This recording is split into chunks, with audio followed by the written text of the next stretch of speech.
Hey guys, what's going on? SpitBrix here, back for another LEGO video, and today we will be looking at the official images of the upcoming LEGO Ninjago sets for summer 2021. There will be two separate waves, one for the next generation of Legacy sets, and the other one for Season 15, or Seabound. I think there are some absolutely fantastic sets in this wave. I'm super excited. I'm going to share my thoughts in today's video and do some analysis for you guys. And with that, let's go ahead and jump in because we have a lot of sets to cover. Let's start off with the new Ninjago Legacy sets for summer 2021. As far as the release date on all these sets, most likely depending on where you live in the world, these will start to come out around June, so be on the lookout. This one first is Kai's Blade Cycle, in which obviously it's a remake of the original one back from 2012, except this new one is a junior set. Now, interestingly enough, LEGO has already made a remake of Kai's Blade Cycle in one of the original Legacy sets, but now they've scaled it down a lot, and it's now a $10 junior set. Next up is the Ultrasonic Raider. This set has 729 pieces and will retail for around $90 US. Now, I like this set a lot, mostly because I absolutely love the original Ultrasonic Raider from 2012, and I always like seeing these sets come back in these Legacy waves. It was time that we got the Ultrasonic Raider in a Legacy set, so I'm super excited about this one, and I think the build itself actually looks very good. I like that LEGO didn't drastically change what it looked like, but yet updated it with some new parts. I especially like that we get a new Serpentine here. We have Mesmo, or at least the Legacy version of Mesmo, which is cool to see, as well as the 10th anniversary minifigure for Zane. That's that golden Zane minifigure you guys can see on the bottom left-hand side of this image. Here's the next Legacy set of this wave. We have the Final Flight of Destiny's Bounty. Clearly a very simplified version, as it is a junior set of the original one that had a ton of pieces. It was a massive design, and it's just, scaled down a lot.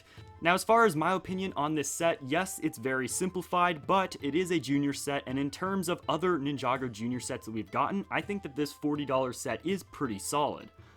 Now, this set I think is going to be one of the fan favorites for this Legacy line. It's the Fire Dragon Attack. Now, not only does this set look beautiful from these box art images here, but also it's the only way to get the limited edition Golden Nia, which everyone has been really looking forward to, it seems.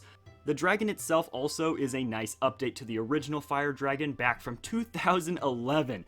That is a long time ago, so it was definitely overdue to have an update here, an updated version in these Legacy sets. So I'm really happy with this one. I'll be definitely buying this set because I'm a sucker for Ninjago dragons, and this one here I think looks very good. Other than the fact that the wings, I'm not a big fan of that felt wing design or plastic wing design, but I think I can make do with this one just because it is such an iconic dragon, and you can also get Golden Nia.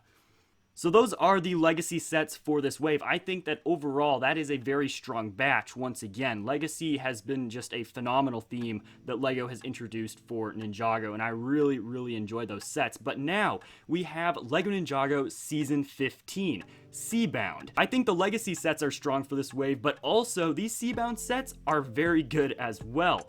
Clearly the builds for this season were inspired a lot by LEGO Atlantis, but I think everybody loved that theme anyways, so it's really good to include some ninja in the mix, I guess. The first one here is Lloyd's Hydro Mech. This will be the $20 set of this Seabound wave, and overall, I like the build of the mech in general. It's kind of scrappy, it's got a few, nuts and bolts still showing, but it's an underwater mech.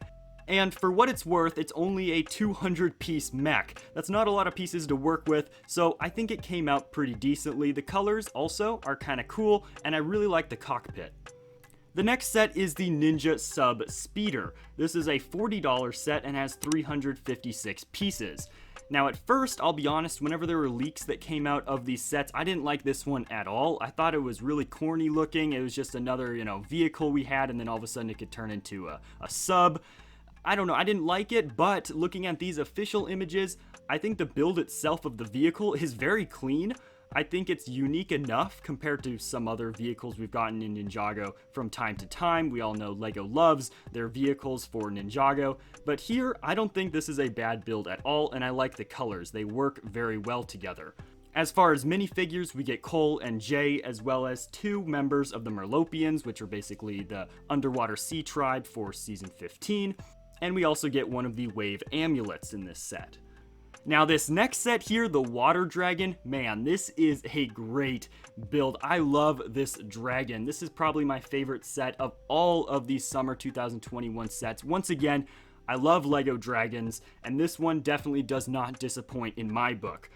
As far as its price, it'll be around a $70 price point, in which I'm totally fine paying a lot of money for a LEGO dragon, because that means there can be a lot of pieces on it and it can be very detailed. So even though the price is on the higher end for Ninjago dragons, I think the dragon itself, as well as the minifigure selection, man, there are some great minifigures in here. Obviously we have Nia, which is just, that minifigure is fantastic looking, as well as we have Calamar, also in this set, cool looking fig. I even think the mini sub is a nice addition to this set. You'll see a lot of these like miniature subs for like one ninja in a lot of these Seabound sets. I think they're actually designed pretty well.